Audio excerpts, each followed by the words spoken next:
The Turtle and the Sea is loosely based on a true story.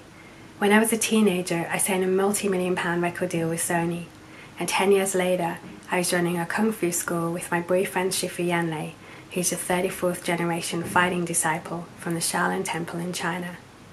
The school was in a racially segregated area just outside of Birmingham, and potential students were too scared to come because of the local gangs.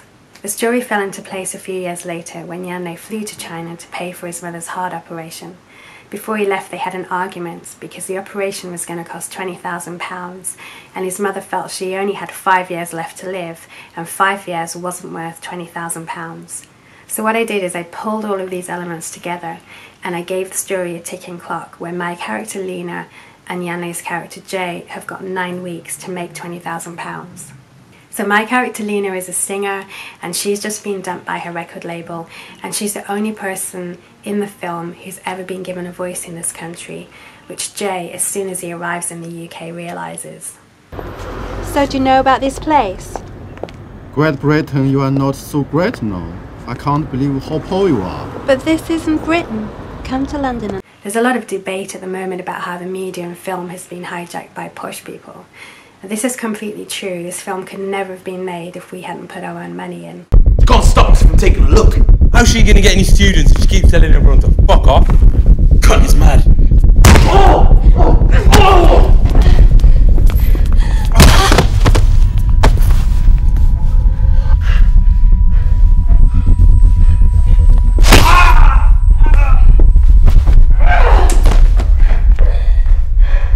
Most of the films that are made in this country are either period dramas or posh people in mansion houses or East End gangster films. Even with a huge commercial success of Bruce Lee all those years ago, it's still not seen as commercially viable to put a Chinese lead in a UK film, which is what we did, and we also filmed it in the West Midlands, which is where not many films have been made.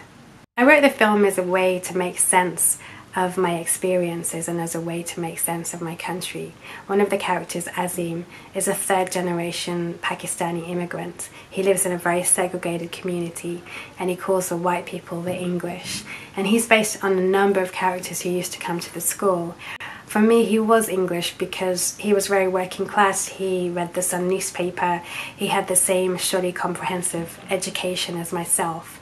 And the way that he transcended his life was through going to a kung fu class, and I completely related to that because I did the same thing.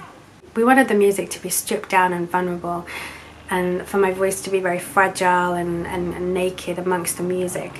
I gave Pete for inspiration some early American blues music with singers like Elizabeth Cotten and Vera Hall.